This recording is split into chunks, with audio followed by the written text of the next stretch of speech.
action. Little town, it's a quiet village. Every day, like the one before. Little town full of little people waking up to say, bonjour, bonjour, bonjour. There goes the baker with his tray like always. The same old bread and rolls to sell. Every morning just the same, since the morning that we came to this poor provincial town. Good morning, Bell.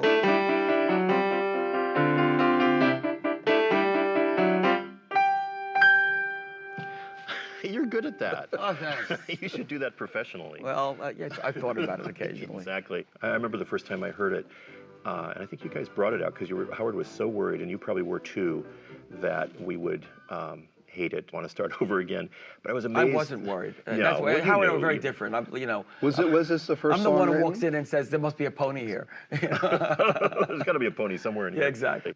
But I remember writing them and Howard saying, you know, he just felt like everyone's going to be listening to this and they're going to think we're out of our minds. I said, I think it's great, Howard. I think it's great. What amazed me is in 4 minutes you introduced the main character and the villain and the town and the dynamics of it all and what she wants in life in this little... And that top thing where she goes, little town, it's a quiet village, which was very, you know, very classical. You feel the sense of Cinderella and the sense of those early, and that magic. Yeah, I felt we were onto something really special when we wrote that.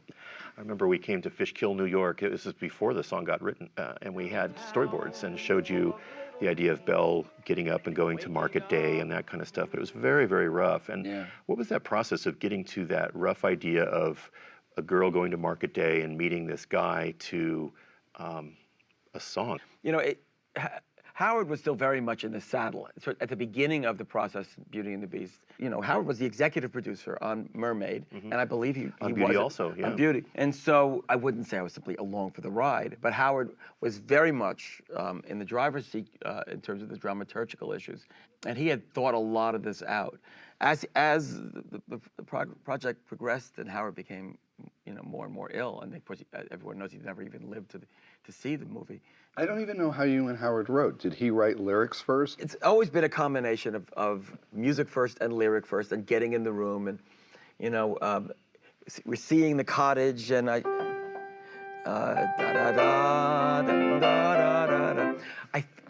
listening to that, I think he gave me lyric first on that. Little town, it's a quiet village. He probably said, "What kind of a vamp would you go into?"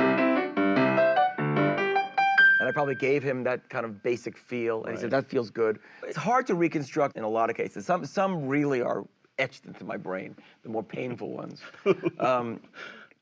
And Belle was not one of the more painful ones. It was actually, it really flowed out pretty naturally. We knew that it was going to be very classical, very sort of almost, you know, Mozartian. And then we were going to have the big bombastic for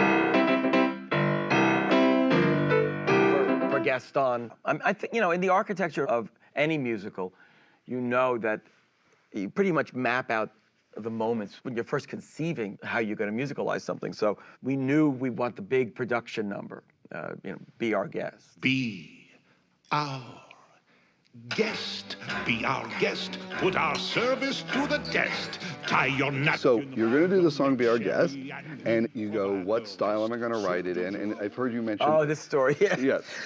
Well, Howard said, okay, we have to write this song. It should be something like, we're serving you dinner or Be Our Guest. I said, you know what? I'm going to give you just a dumb piece of music. It'll be a throwaway.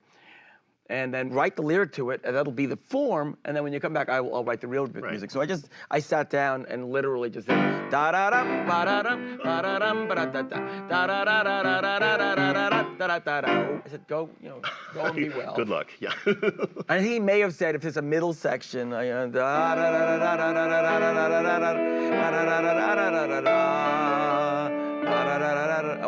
else he took the first part, wrote that other part, and then I added it. And he came back with a lyric, and I said, great, now I'll give you the real music. And so I sat down with Be Our Guest. I said, okay, great. So, be our guest, but be our guest, put our service to the test. Tie a napkin around your neck, siree, and we'll... No. I didn't know More! I had no idea. Be our guest. Be our, everything was, it was all up for grabs. All I knew is I wasn't going to be that dumb piece of music I had first given him. Yeah, sure, I that was gonna just a go sketch, better yeah. than that. Right. And after hitting my head against the wall for about an hour, I said, you know what? I think it has to be da-da-dum, da-da-dum, da-da-dum, ba-da-da-dum. Beef ragout, cheese soufflé, pie and pudding on flambé. We'll prepare and serve with flair a culinary cabaret. And that song is a list song where he's going to go through Yeah. and name, and you're supposed to pay a lot of attention to the lyrics. And when you know you're writing a song where the lyrics are going to be really focused on the cleverness and the wordiness of them, how does it change what you're going to be You doing? want to be as out of the way of that lyric as possible. You don't want to be throwing in, I mean, listen, you want to be inventive, but your inventiveness has to come in doing an homage to a style. Which also is going against the trend of what was going on in theater at the time, where everyone wanted to be Sondheim. Right. And did you, was this And an- ironically, of course, his musical vocabulary now is as much, you know, an anachronistic form as any Sure. of these are. You could easily play a Sondheim. type song? Yeah. Well, actually, the closest to a Sondheimian tune was Human Again.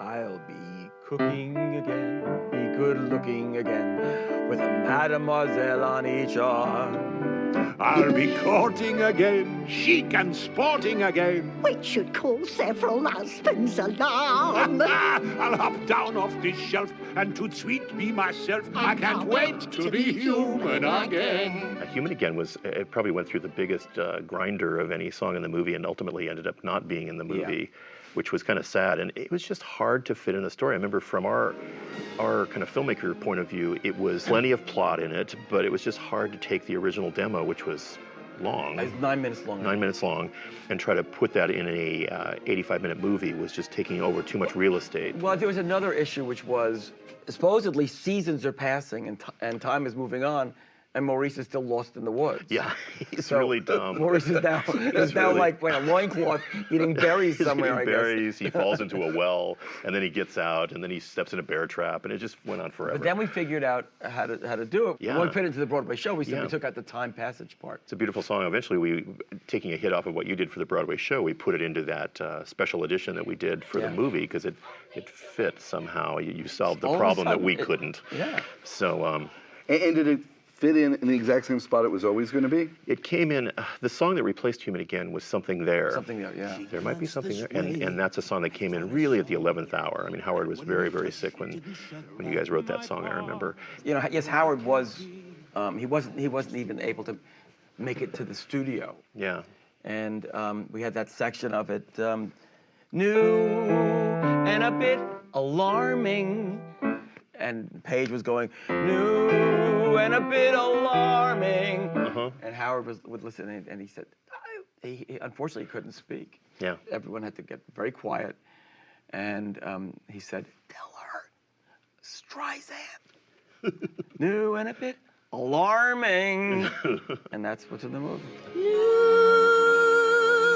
and a bit alarming. Who'd have ever thought that this could be? And let's talk a little bit about Gaston, which is just a incredibly Hilarious song. Yeah, when I remember Howard putting that lyric in front of me, and I could just not barely get through it. It's a certain style of Howard Ashman lyric. It's a drinking song. No one. You know what? Does anybody have lyrics? I did bring him. Richard, thank you. See, You're this so is welcome. management for you. It is. Like, Do you okay. always carry lyrics to Gaston with you? Yes, because you never know. when somebody's going to be sitting at the piano and want And them. I often Yeah. need to remember what rhymes with antlers. From Exactly, Decorator. yeah. Don't we No all? one's slick as Gaston. No one's quick as Gaston. No one's got us well cleft in his jib like Gaston. As a specimen, yes, I'm intimidating. Howard was very, very funny. He was a very funny person. Yeah. A very, very funny lyricist. We got those lyrics in. it was like a gift from God. When you're an animator and you're looking for visual things to do and entertainment, we couldn't stop laughing. And the storyboard guys and the animators just could not wait to dig into that, just in terms of animation and entertainment value. The strangest song in this show is the mob song, because it's something that would normally... Yeah, Kill the Beast. I always like that song. I do too, but it's Kill the almost Beast. like underscore that is sung by the characters. It could have easily not been sung, and there could have been a grab the pitchfork montage. Yep. In order for a musical to be balanced, you've got it's like you have to bolt something down. You need a bolt here, and you need a bolt there. There had to be a song in that spot of the movie to really hold down the idea that this was a musical going into the last third of the movie. But that song was actually, I found it delightful. Can we hear a little of it? Sure. Where's the lyric? Give me the give me the lyric. Okay. But my favorite line is 50 Frenchmen can't be wrong. Which is from, that's an old song from the 20s, isn't it? Yes, yeah. Hearts ablaze, banners high, we go marching into battle, unafraid, although the danger just increased. Raise the flag, sing the song, here we come, we're 50 strong, and 50 Frenchmen can't be wrong. Let's kill the beast! Kill the beast! Kill the beast! Kill the beast! Only Howard would put a line like that in the climax when you're going to kill the hero of the movie, and he sticks in a reference to a 20s Cole Porter musical. Yes, why for the not? 3 people that would know that. Or a line, he has that Macbeth line in there, screw your courage to the sticking place. That's what that's from? I'm so It uncultured. is. Well, no, it's Kirk Wise, actually, who is well-read. He said, oh, that's from Macbeth. Really? So he's throwing in these little references for the adults along the way while the kids are just excited for it. You were nominated for 3 Oscars in the same category for Best Song. For song, yeah. Right. Belle, Be Our Guest, and Beauty and the Beast. Right. Was there concern, we may have just split the vote up? Yep. Of course. Luckily, because there was one song that was the single, that probably helped a great deal. And it was a title song. So we were aided by that. Remember at the Golden Globes, we won. Yeah. Best. We won Best Picture at the Golden Globes. I mean, watched Don up there. It's like, what a night that was. Oh my God. Yeah, that was so unexpected, because to win, now there's a category for animation at the Golden Globes and the Oscars, and back then you're just a movie, so you had to stand up next to Silence of the Lambs and all these other films. But the songs were not nearly as good in Silence of the Lambs. They were less catchy. That's true. Yeah, there's a couple of them, but it was really a surprise to have somebody say, oh yeah, and the best musical comedy picture, Beauty and the Beast, was shocking. Yeah. We haven't talked about Beauty and the Beast. Oh, yeah, but that's not a major song. So we can talk about the mob song, but what's Beauty and the Beast? Oh, right. Yeah, we should. We should probably stop and talk about that. That was the hardest song to write in the whole movie. Beauty? We tortured over that. And one day I found this cassette tape, and I was going to just, record over it. And before I hit record, I said, you know what? Why don't I just listen to what's on here? And it was 2-sided tape of Howard and me working our way slowly and methodically towards Beauty and the Beast. Oh, you're kidding. Howard was just, was using a major filter of, I want this to be a very unique piece of music. Someone like me, a composer who can be very facile. I benefit from collaborators who will say, that's great, that was easy for you, let's what else is there? The process of writing Beauty and the Beast was done at a time where Howard was dying, and he knew he was dying. At the beginning of that period, he knew, but none of us knew. And then gradually, we began to be aware that his days were numbered. Once it was sort of out in the open, it's easier to deal with. But in the time where he knew and we didn't know, his temper and his patience was. I saw him take, back in those days we used to work with cassettes, and we had the Walkman Pro. Walkman Pro was about $500, really state-of-the-art piece of equipment. And he had a little mic, tiny microphone that was cheap, that was just intermittent. And I saw him get so frustrated when he wanted to tape something, and he smashed it against, and I started to go, he said, don't touch it, don't go near it. And he went over and he stomped it. Oh no. There were times we were working together where I would say, I need to take a break for a second, and then I would go out and I would cry. Or I'd hold my kids, I was just like, the pain was so palpable working with him. It was very, very difficult. it would pop out once in a while. And when it did, we thought, oh, he's just being a diva, and he's won an Oscar or something. But then we found out the truth, and it was pretty devastating. But like you said, in a sense, it was easier to deal with because we wanted to take care of him. We wanted to make things easy for him, and that's why we ended up moving back to New York for all those weeks to work with you guys. Yeah. We literally picked up and moved to a hotel and would pitch storyboards out of a conference room where normally they sell sump pumps and things like that. We're in there working on Beauty and the Beast just to be close to Howard so he didn't have to travel and fly. And it's quite a time. And the Beauty and the Beast song, also, not only was it a hit inside the movie with Angela's version, but then I remember Chris Montan going out to try to find singers for this song. Well, of course, the idea always was that there was going to be a pop song.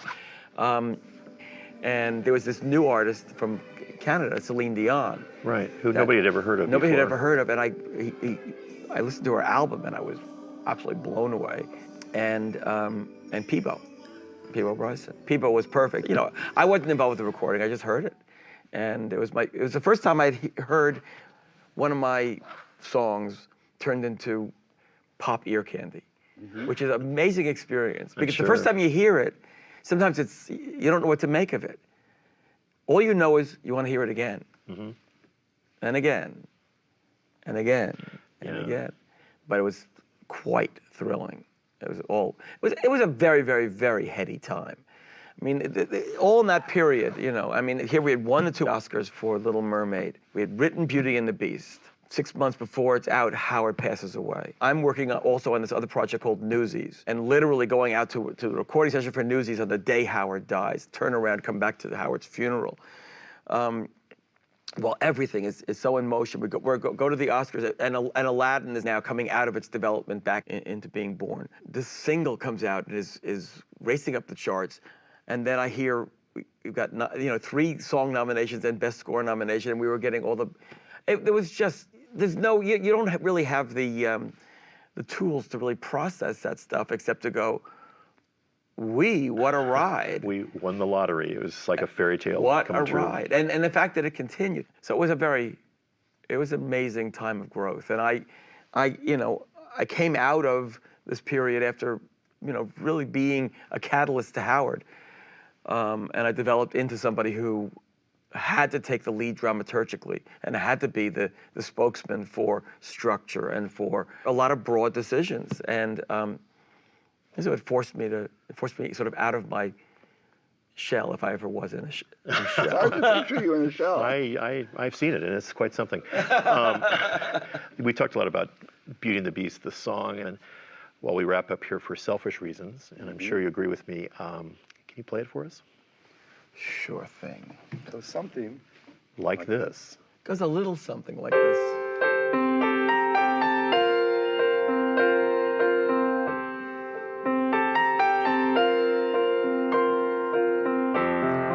Tale as old as time, true as it can be. Barely even friends, then somebody bends unexpectedly. Just a little change, small to say the least, both a little scared, neither one prepared. Beauty and the Beast, ever just the same, ever a surprise, ever as before, ever just as sure as the sun will rise. Tale as old as time, tune as old as song, bittersweet and strange, finding you can change, learning you were wrong. Certain as the sun, rising in the east, tale as old as time, song as old as rhyme, Beauty and the Beast. Tale as old as time, song as old as rhyme, Beauty and the Beast.